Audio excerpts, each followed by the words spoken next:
Hi, welcome. It might be kind of noisy outside. I'll try to talk fairly loud so you guys can hear me. And we need sound, right? Oh, there it is. Okay, we have sound. All right, awesome. So, anyway, I'm Amy, also known as Shy Red Fox. Welcome to today's demonstration. I wish it was more of a tutorial, but I can't have everybody with their own vat of dye here, so I'll do a demonstration for you guys today. So we're doing Dyeing with Indigo in my series of textiles for world builders and authors. Just so that anybody who's writing a book or working on a campaign or just trying to write up anything will have at least a little bit of understanding of what is involved in these textile arts, because a lot of times I've kind of read in books and that they act like textiles just happen overnight, and it never does. There's so much work involved, and so my hope is to help you guys make things more realistic. Let's see if I can talk today. So anyway, I want to say a big thank you to Secondhand Samurai and Darth Nicholas today, because they're helping me out with the moderation, because once I put on my dye gloves, there's no typing on the computer. So I am so grateful to their help today. So thank you guys. So anyhow, let's get going with this. My connection to Indigo started with a good friend of mine. She introduced me to Indigo, and I was instantly hooked. We did one vat, and she was just like, "Oh, I have some Indigo. Do you want to try it?" And I was like, "Yes." And so we tried it, and we both just fell in love with the process. So today we're using a different kind of indigo than I've used before, so I'm anxious to see how well this works. I had to reduce the indigo today, but we'll talk about that a little bit in just a couple minutes. Another aspect, sorry, my husband's sneaking around. Hi, husband. He had to get a picture.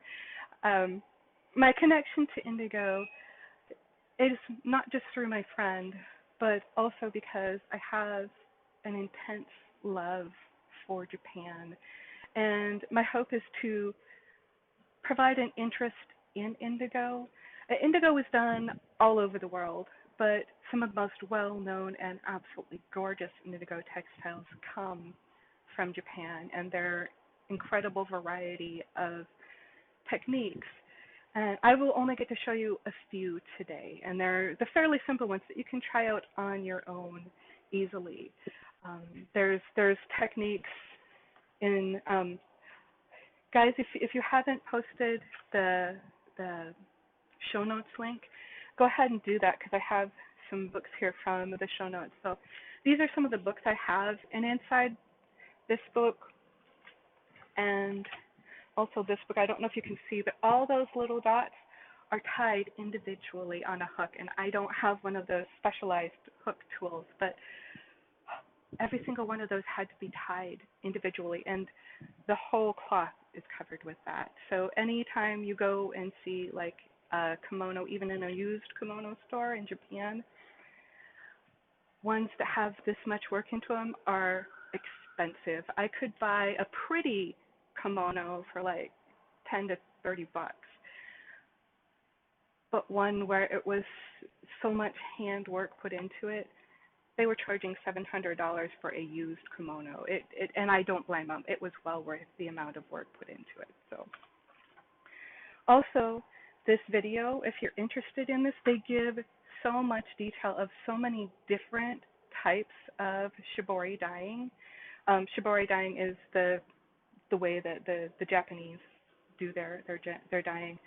I watched this and would rewind each part so that I could see what they were doing, and I was fascinated. I watched it like my husband would an action movie. So this is well worth the money if you're interested in shibori dyeing at all. So, are the show notes showing up? Okay. If the show notes are not showing up, I can do that really quick. So, sorry, I'll be back over there in just a second. I will get the show notes for you guys. Okay.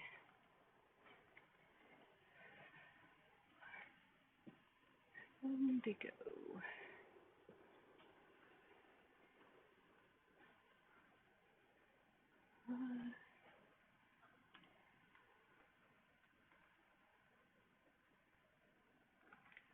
Sorry, I have to pull them up here.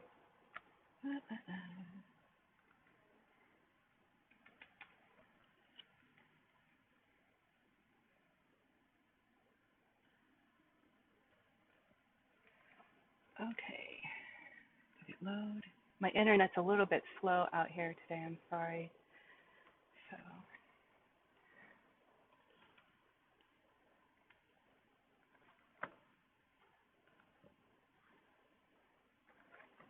Okay.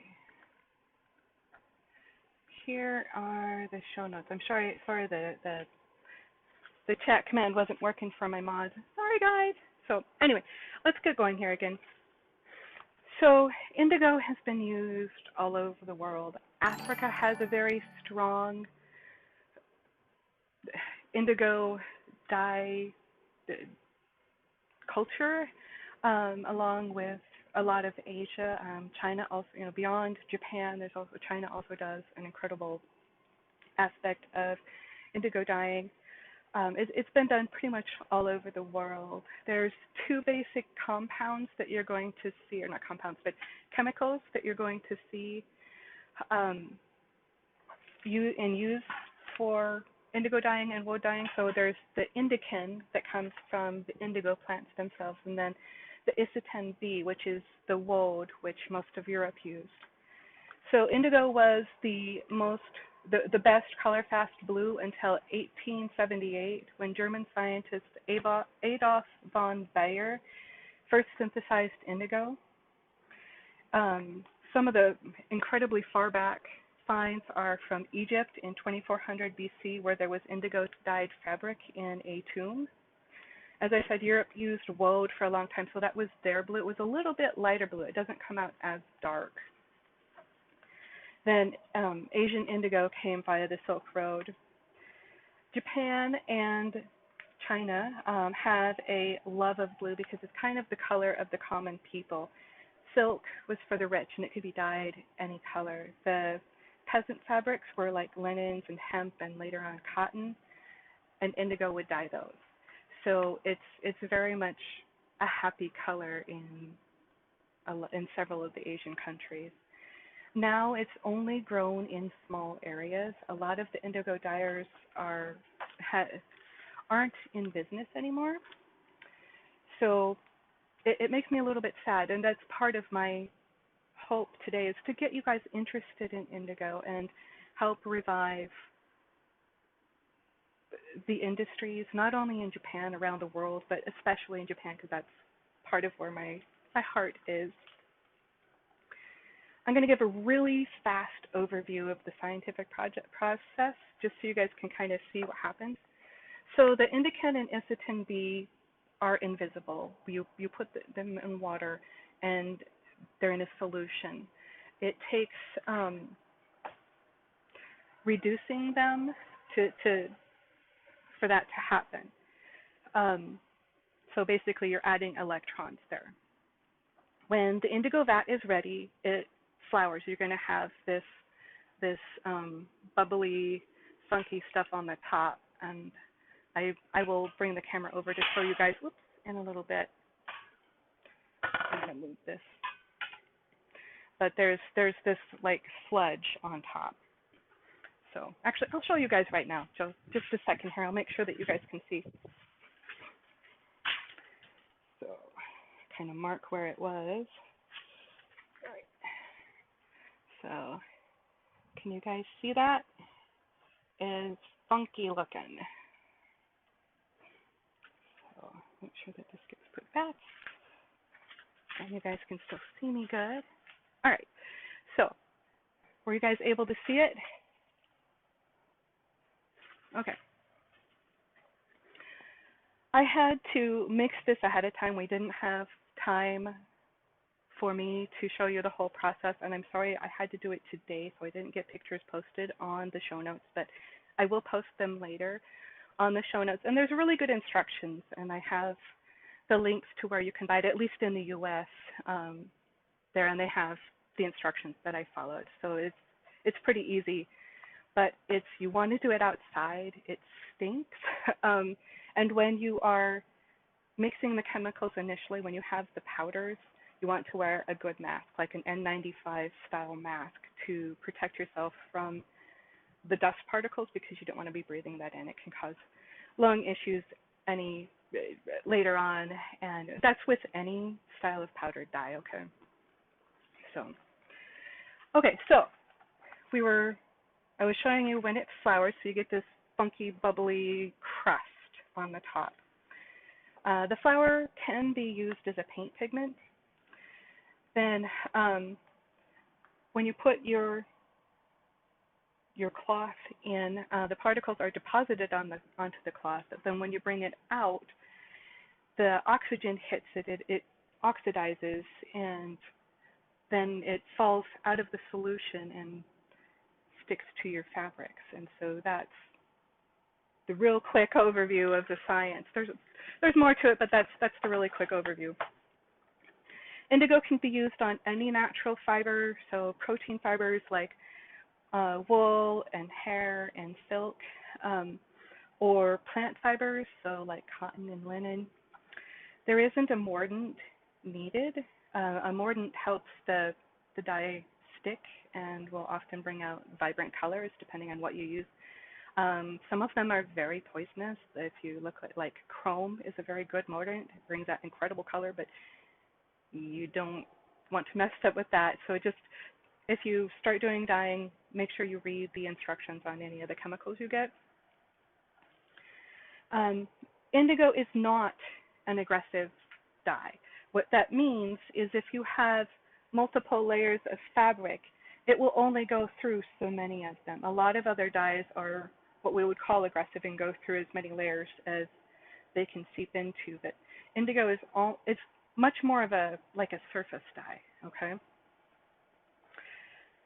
To get darker blues, you'll get a limit with one dip. It doesn't matter if you add a whole bunch more dye to the vat. If you take it out, you're only going to get so much blue, and then it's a waste of dye. So you need to take it out, let it oxidize, put it back in, and do multiple dips, and then you can get some really, really dark, almost like midnight blues. So the dye does lighten over time. So I'll show you kind of a comparison. I don't know how well you guys can see this, but here's a shirt that I wore for a long time and washed many times. And then here's a shirt that I had not washed yet. It's just one of my samples, and the blue is much, much, much darker. So okay, I'm going to kind of reorganize my samples there. All right, so another dye safety tip, and this one is probably the most important. I use a lot of kitchen tools, but these kitchen tools never, ever, ever, ever see my kitchen. They cannot be used for foodstuffs once you use them with dyes, ever. Okay, so if you buy a crock pot at a thrift store, I would always be suspect of it. Okay, if I buy a crock pot at a thrift store, it's only for my dye stuff. Keep it separate, keep it labeled. My dye stuff doesn't even enter my kitchen, but because I use a lot of things like measuring cups and stuff, and canning jars, and that way I can just make sure that they never ever get used with food stuff. So, okay, I am going to take a real quick break and see if there's any questions from you guys, and then we'll get into the dye.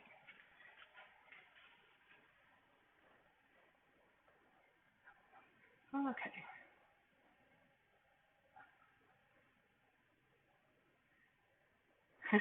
Thank you, Danny.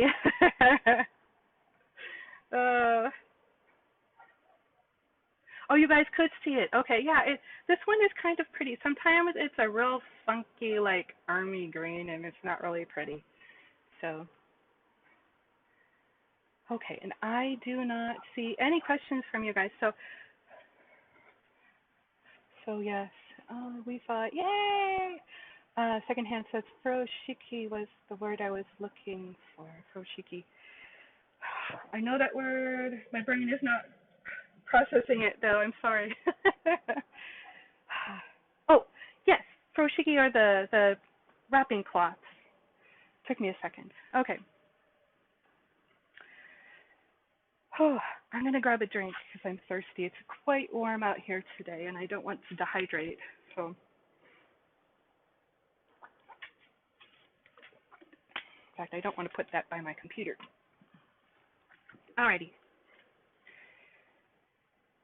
Oh, one other really quick tip about using dyes. If you find you really, really, really like dyes, please be very, very careful when you dispose of them. Try to exhaust your vat. So this is my vat. It's just a container with the dye in it. You want to exhaust it, which means there's very little dye stuff left in it, because if you dump this, it can get into the water supply. I took a class from a gal named Diane Corson, and she talked about an art department head was trying to get rid of their dyes, and instead of taking them to the chemical disposal, they dumped them down the drain, and they got in big, big, big trouble with the water company of their town. So please be careful when you do this. There are ways to exhaust that, use it up, or you can neutralize it. So just make sure that you do that. I was reading that if you pour a little bit of vinegar in here, because this is very alkaline, that will help dilute it. And I only make a very small vat. I don't make giant ones, okay, just so that I can know that I use them up. So the first sample I want to show you guys is called itajime. It means board tie. And this is just I didn't have boards, but I have lots and lots of clothespins. So this is the Hotaru or firefly pattern. So these little marks here are supposedly the little bugs. And I have a sample set up for this, and I'll show you guys how to fold it. Excuse me. So I'm going to kind of move stuff. I'm going to move my lid here. Okay, then I can have my note. In order to do the firefly pattern, you have to have a square-ish piece, and then you fold it in half, so the corner to corner. And the more crisp you make your folds and the more exact you do everything, the nicer it's going to look. So that's just kind of the nature of anything like origami or anything where you're folding. Then when you're doing this folding, whether you're doing layers, I have another one here where we did some folding of it. You want to do an accordion shape, okay? So it's not like this. It's not rolled up, but it's, see if you guys can see that. So it's kind of like an M here, okay? You want it the accordion shape so that you can get as much surface for the dies to hit. So in this, when we fold it, we're going to make like tiny little pizza slices, but when I'm folding it, each time I want to make sure that I get that accordion fold. So, okay, we are at 20 minutes. I'm putting a timer on to kind of see where I'm at, because I don't want to go too far over. So you can kind of see the layers are piled up there. Make it as nice and crisp as you can, and then clamp it down. And it can vary, and Every layer is going to look a little bit different. These outside layers are going to have more dye penetrate, so they'll be a little bit darker.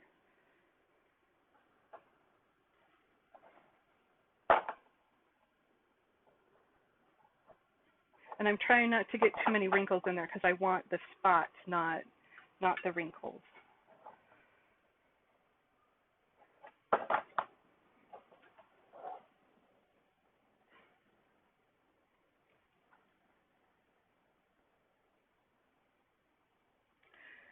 So I have one ready to go. In fact, I think I'm going to move these down just a little bit to get it dispersed a little bit more nicely. Sorry, these have been in my garage for a while, so there's a little bit of dirt. And they were used last year, and when we dumped them out on the ground as we were trying to clean up, we were in a hurry. So that's going to be what I'm going to put into the dye vat. But I have to soak it in water so that it doesn't just slurp up all the water in the dye vat. Then you get excess dye on your piece, and it just doesn't work as well. So I have one already prepared. I'll put this in the water, and then I'll pull out the one that I already prepared for you guys.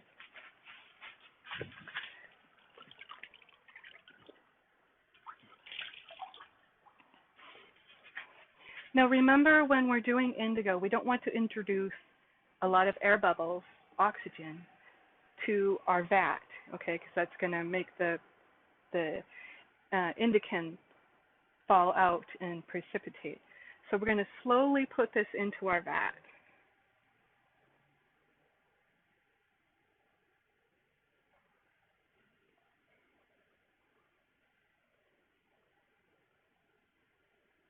And it's in there. Okay. So, and then I'm going to do all of my samples, and then I'll put on my gloves. Okay, so the next one that we're going to do is called Kumo, which means spider. And where's my Kumo sample?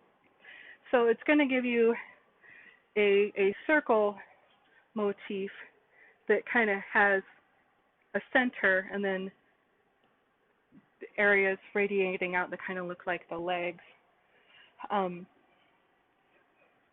it's not as flat as you can see it, but it gives a really fun, random look. And then you'll see this style a lot in tie-dye, American style tie-dye. So we're going to do that one. And that one's actually easier because you don't have to worry about folding. It's more of you want it crinkly. So I don't want my circle to be right in the center. I don't think that looks as nice. I usually set my circles a little bit off-centered toward a corner. But that's up to you and depending on what you want. And then I'm going to tie a couple of strings around it, really nice and tight.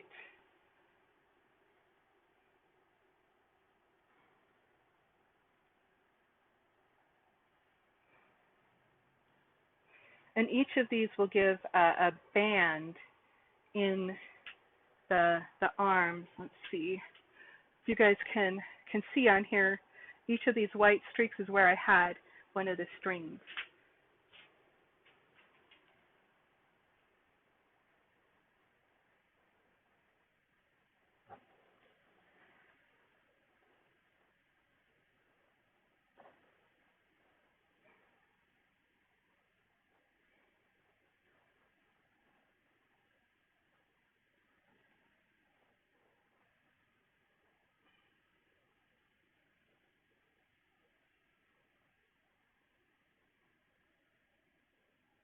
And I want to tie it nice and tight so that I get the resist and that the indigo doesn't seep in there. But part of the beauty of the fact that indigo isn't an aggressive dye is that you can get a much easier resist pattern than you can for other styles of dyes.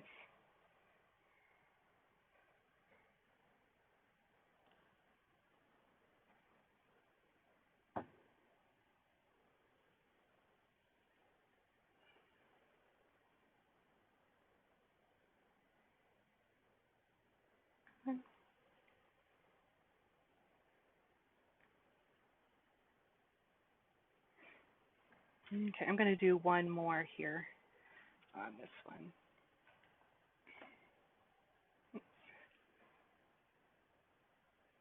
And I'm just using a cheap cotton thread, like a crochet thread for this, because it's easy to find. Oh,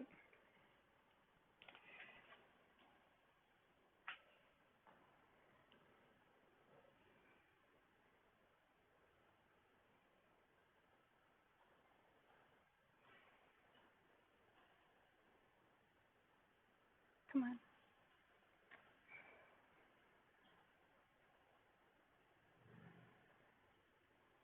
And I can move my yarn out of the way. This was some that I had dyed um, for projects. I did mitten sets when I went to Japan and took something that was of the culture of my ancestry. I took knot-bound mittens, so I had the Nordic side of my ancestry, and then I did mixed it with the Japanese indigo, and so it was just really fun to dye the yarn and to present them with a mix of the cultures. So we'll put this in. Oops, and I'm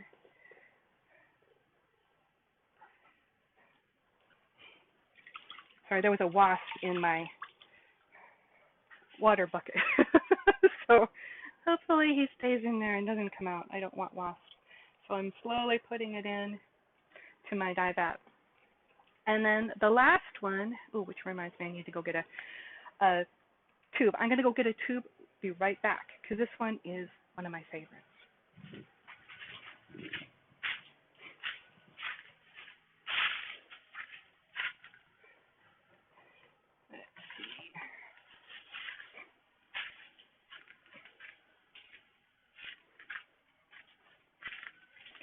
Okay, the one that we're going to do next is called Arashi, or Storm, and it looks like lightning.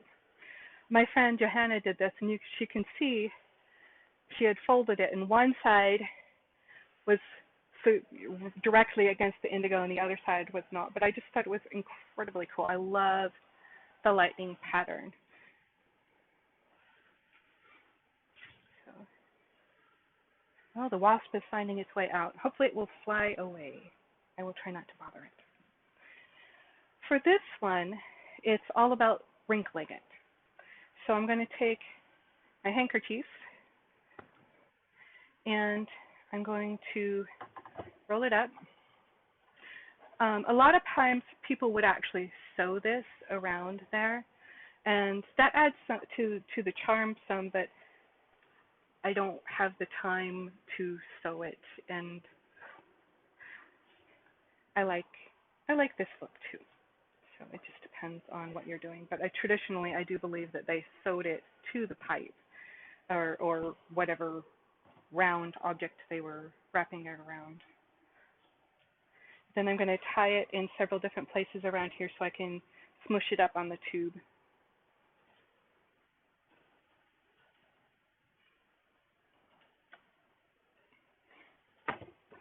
I want it fairly tight, but I also have to be able to smush it down. So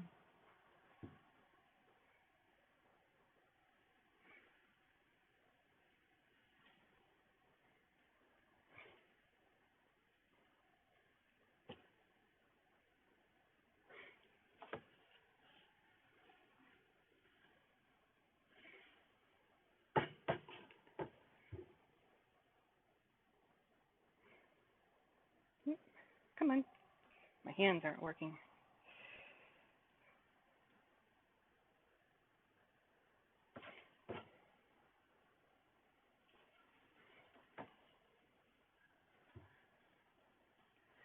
But I picked these particular styles because they are very visually fun and they're pretty easy to do, but you can still see that they take time.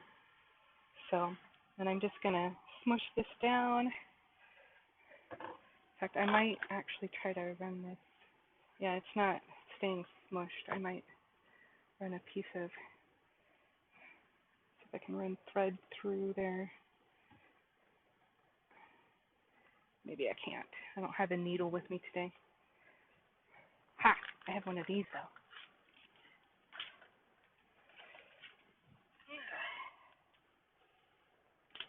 I'm not going to get that off the floor. Okay, so I'm going to try to run a thread through with this so I can hold it down better. My other one stayed together really nice.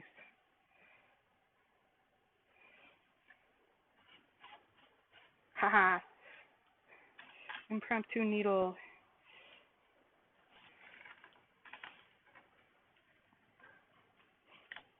Come on. There we go. That way I can kind of keep them all together.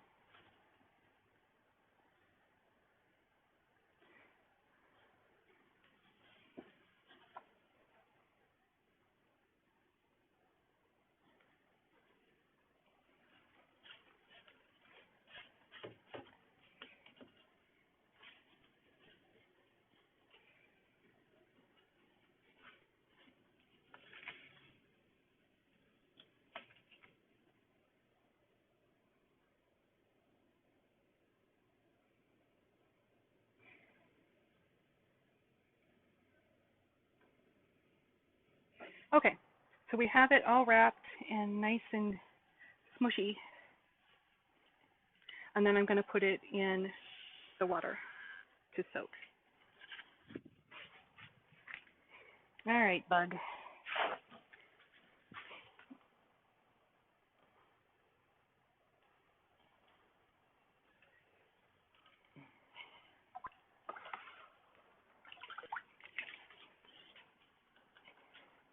So here's the one I had done before.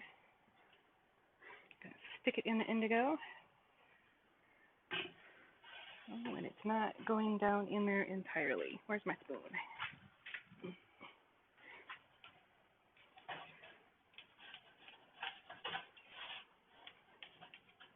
Okay, we'll just leave it standing like that. We have to let them steep a little bit. I'm going to see how we're doing for time. Ooh, and we're only at half an hour. We are doing really, really good. So I'm actually going to put in some other pieces and prep some other pieces while we're waiting for these to steep just a little bit. So the first ones we put in should pretty much be ready, but I'm just going to leave them in there. They do need to sit for at least a couple minutes. The more of the indigo that you use up in the vat, the longer you have to let your pieces steep. So just so you know. I have a white shirt I had been wanting to dye because it's a nice white shirt, but in my household with 2 ferrets that I'm constantly picking up, and if they're dirty, it goes all over. I figured if I dyed this, I would be much happier with it and not be worried about it. It is, I believe, cotton and linen. So double check. Yeah, it's a cotton linen blend, and I wore it as like kind of a sun shirt to keep the sun off of me on days we were going to be outside a lot. But I just thought it would be really, really fun. But I want to show you one other really quick technique, and that's the just wadded up technique. And I don't know if it has an actual name, but it's just one that my friends and I have done, and you can get some really fun aspects from just kind of wadding up your fabrics. It's much more of a modeled, chaotic, so you never know exactly what you're going to get with this. But we'll try it, and if I don't like it, I stick it back in the dye pot after it oxidizes. So, okay, let's see.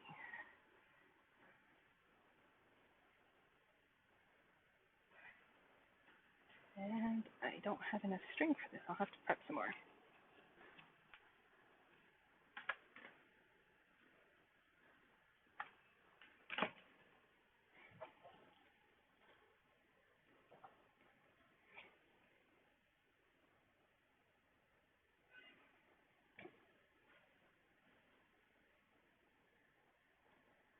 And I'm just going to do this randomly. There's no real rhyme or reason other than kind of making a bit of a donut shape because that seems to work well. A flat donut shape, kind of a bun.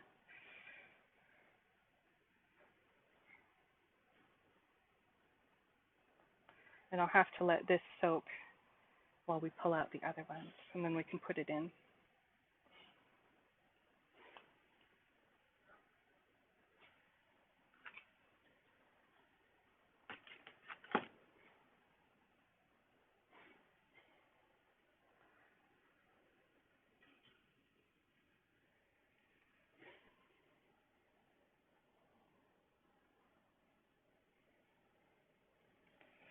I'm just going to add a couple more strings just to add a little bit of resistance to it so we can get some, to add to the interestingness of the piece. And everything has some wrinkles in it then.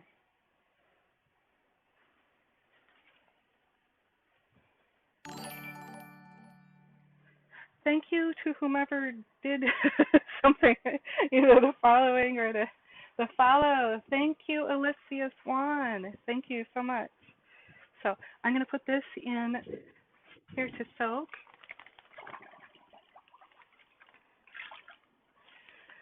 Okay, and now I'm going to put away my notes because this is the fun and the messy part, the magic part that I had promised. I'm going to move my water and everything because this is messy. I'm going to need my scissors.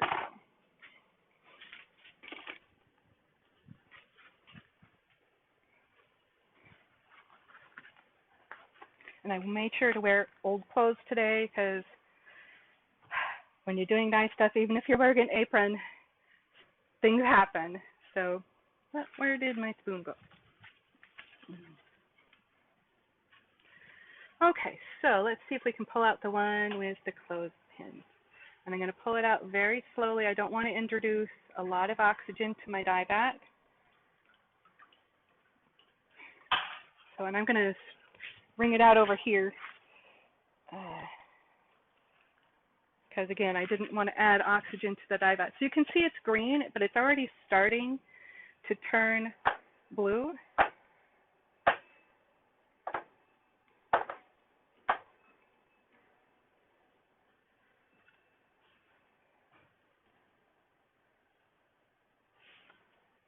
Oh, and this one's going to be pretty. So, and you can see where we had areas that were less affected by the dye and areas affected more by the dye. So, and it's slowly turning. We'll let it sit here for a couple of minutes, and I'm going to go hang it up over my clothesline. I asked my husband to put up a rope between our trees so I could have a little clothesline. So, and it's taking a little bit.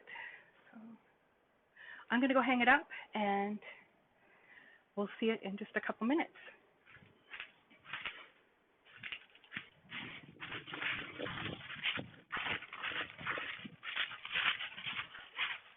Okay. Oh, that's pretty.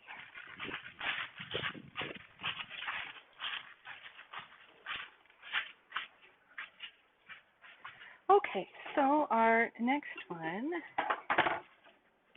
try to clean this up so I can do more pieces. I put my spoon. Oh, it fell in there. At least it didn't totally fall in there. I'm glad I used a longer one. So we have the moku. Okay, and it's draining into there. So squeeze it out in the grass here. So you can see some areas were exposed to the oxygen already. They're already blue.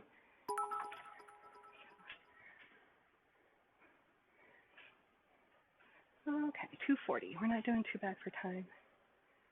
Thank you for the cheer and the bits. That was super sweet. Fable, that was really, really sweet.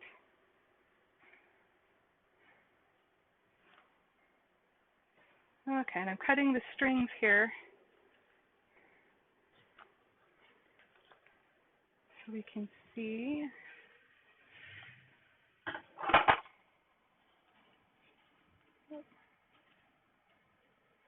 Come on.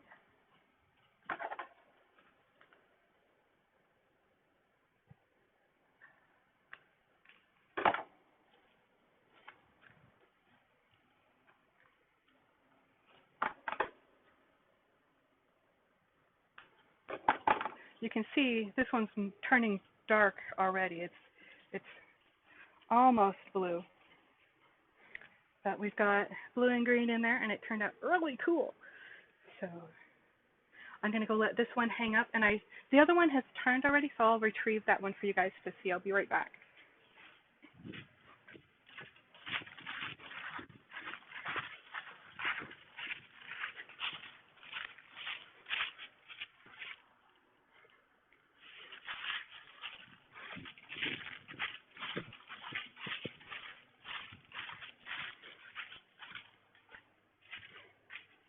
So you can see it is this lovely, lovely blue. When we wash it, it won't be quite as dark. It will be a little bit lighter because some of the indigo will wash out, but most of it will stay. And it turned out really good. I'm happy with it. I like the central circle, how it turned out.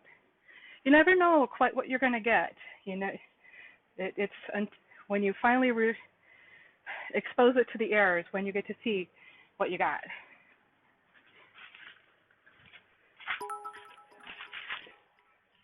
I'm just going to put that one in the leaves so I don't have to go all the way across the yard. Okay. Thank you for the second hand. That's so sweet. Okay, clean up this. And now for hopefully the favorite of them, because usually this is my favorite. Oh, I don't want to put that all back in there. Okay, squeezing it out over to the side here. And I can just slide it off the tube. Come on. And then we'll cut all the strings. Come on. Don't want to cut the fabric.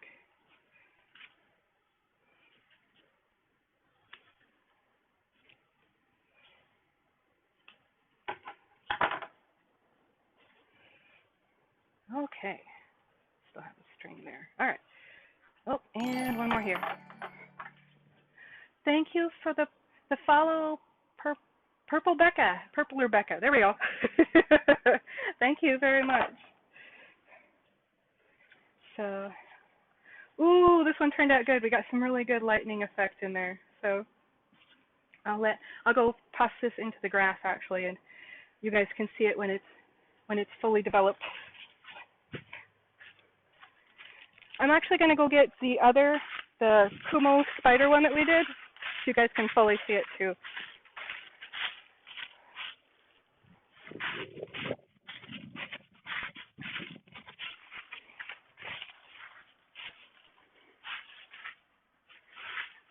So that's how that one turned out. So, and I really like it. I'm quite pleased. So put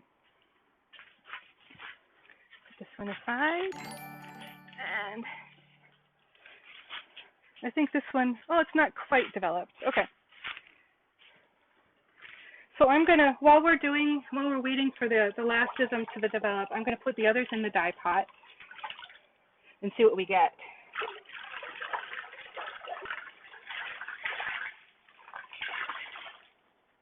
So I'm going to put my shirt in first. We can see slowly, slowly, slowly.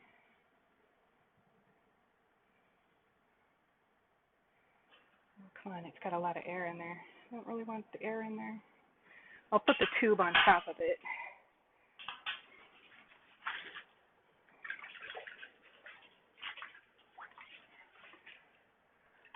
Hold it down a little bit. Hopefully. Maybe not. I'll just have to turn it.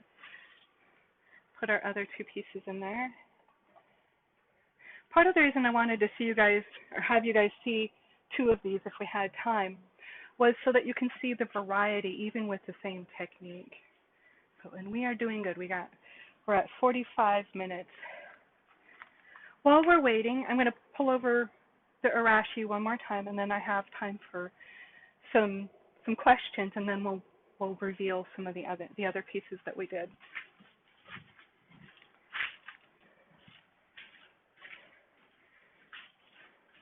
So yeah, the arashi turned out really, really good. So with these, the crisper the wrinkles you have, the better it turns out, the more contrast you have. So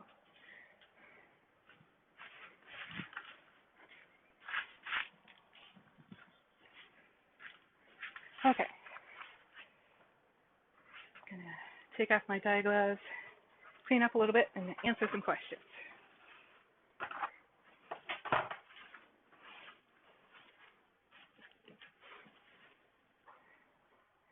Okay, I'll check over. Okay, we do have a couple questions here. So Danny Adventures said, you mentioned not breathing in it. Oh, the dust. Were there legit lung issues around indigo production? Um, I believe so. I know that when the British were controlling India and they made the Indian people dye their indigo for them, for the British, it was a very, very dangerous for the people making and using the dyes. So I believe so, but I can't tell you exactly what the issues were. Part of it were that the people were in there with their bare skin in the chemicals day in and day out, and yeah, it wasn't good.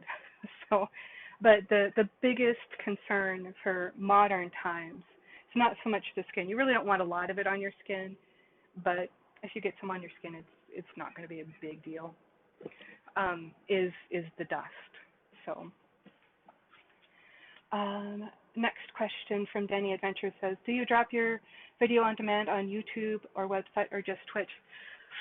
My intention is to keep putting them on YouTube. I haven't had a lot of time to get them transferred over. They will eventually be over, but right now they're just on Twitch. And I will do the highlights from this one hopefully tonight or tomorrow. So that way it can be rewatched and it'll stay here. But my intention is to put them on YouTube too. I just have to have time to be able to sit down and do it. So, okay, we are at about 10 minutes to. I'm going to get one more drink really quick because I am quite thirsty, and we can see how we're doing. I'm going to turn over my shirt so that actually maybe I don't want the exposed stuff in there too much. It's turning a pretty blue. So, because there's some of it sticking up out of the dye bout.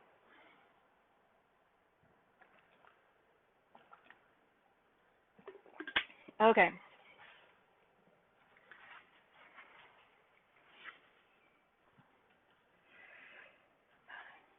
Get these off the table. This is going to be really wet and really messy, but I'm anxious to get my shirt out.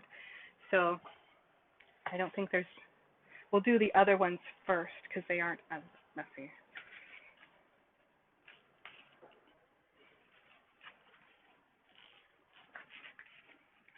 Okay, I have my gloves on. Let's do this. We'll start with the arashi.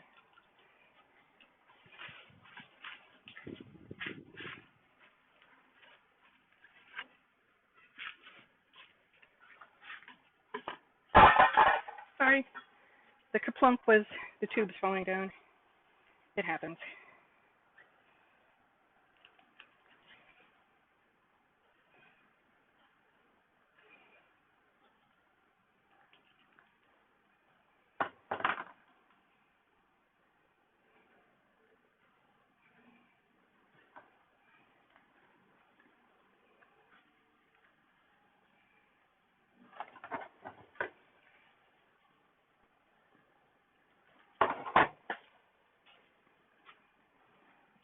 Okay, this one did turn out quite different. Not as much of the stripes were showing, but I still like it. So I'll let this one sit in the yard here for just a second.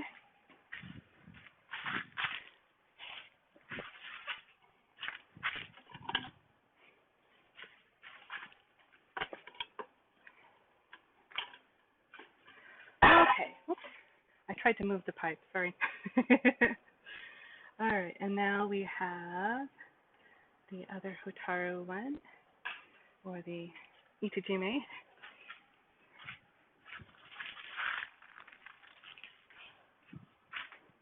Let's see how it did.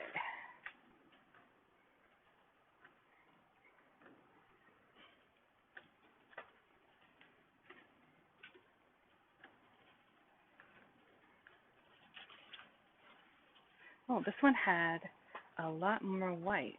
That's really interesting. And the thunking is the leaves hitting my tent, just so you know what the thunking is if you hear it. So that one has a lot more white. It's interesting. I don't know if I like it as much as the first one. So I'll put that one out.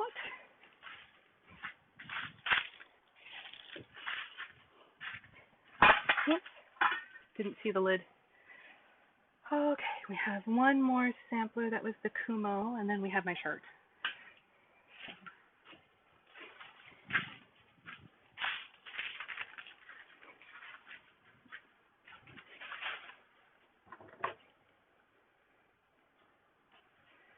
Oh, I tied this one awful tight.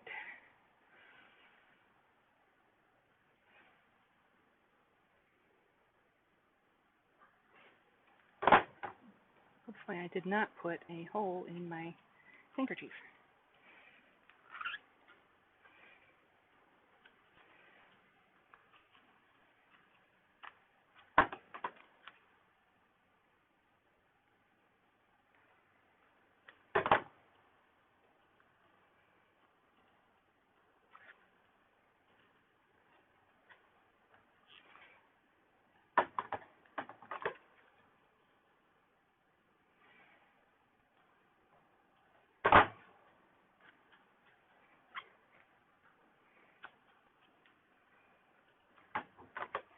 I tied this one awful good.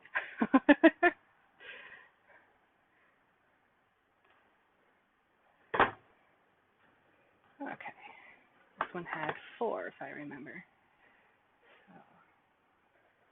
So sometimes if you get into the crevice of one of the folds, it makes it a little bit easier to cut the string.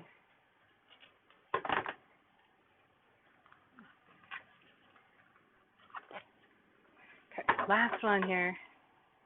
I am going to find a fold here because this one was tight too. There we go. Okay. Oh, and this one has spikes radiating in slightly different directions. So yeah, it's just the randomness of how we folded it. So, and that one's mostly developed because it took me a while to undo. So next is my shirt. Okay, I'm gonna move these.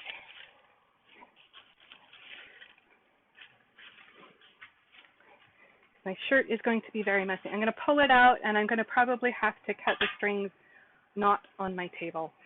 So, ooh, there's a lot.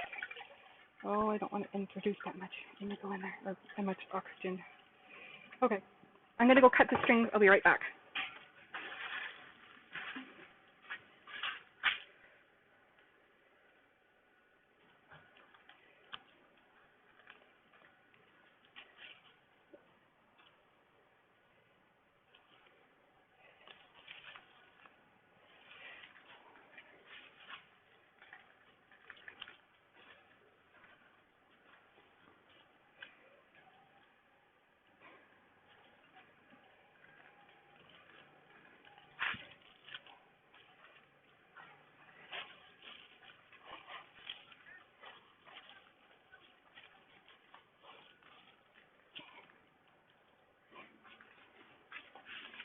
Okay, sorry, it took me a second. Let's see how it turned out. Ooh, we got a lot of texture, visual texture in there. This is going to be awesome. Yes, yes, yes, yes. Yay! I'm so glad this one turned out. This is the piece of clothing that I wanted to do. So I hope that hopefully it will develop before we got to go. So I'll let it sit out in the grass here.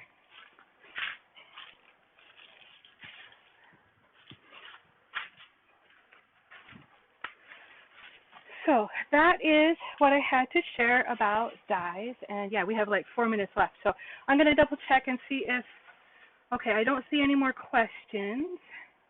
See how you guys are doing in the chat.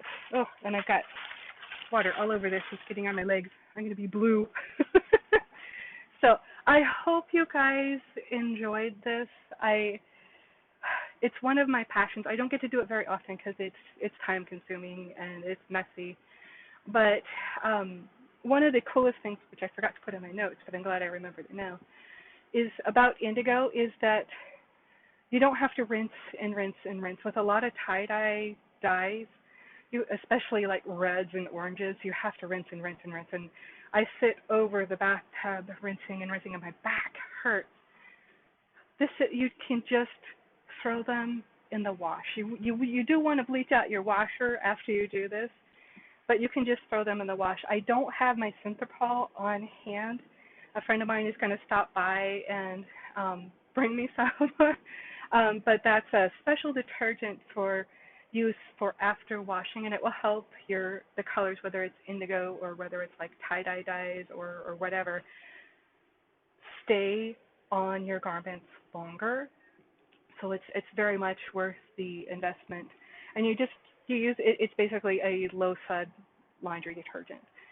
So, and then you just throw it in there, wash it, dry it. I usually give it an extra wash just to get the extra indigo off of there, and then I can put it in with my normal clothes. So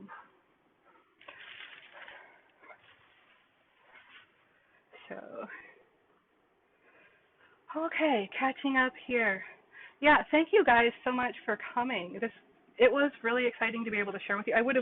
I've done indigo dye workshops before, but with COVID, we can't really do that. And this is a way that I can share with you guys and help out world builders and authors to be able to add fun aspects like this to your world. So, and if you're thinking old world style dyeing, they didn't have protective garments like gloves. Their hands, their legs, everything would be whatever color they were dyeing, and those chemicals would get into their skin. And so some dyers didn't live very long. So just know that there are health issues, especially if you're doing some other dyes and you use chrome. Some nasty health issues with that. So okay.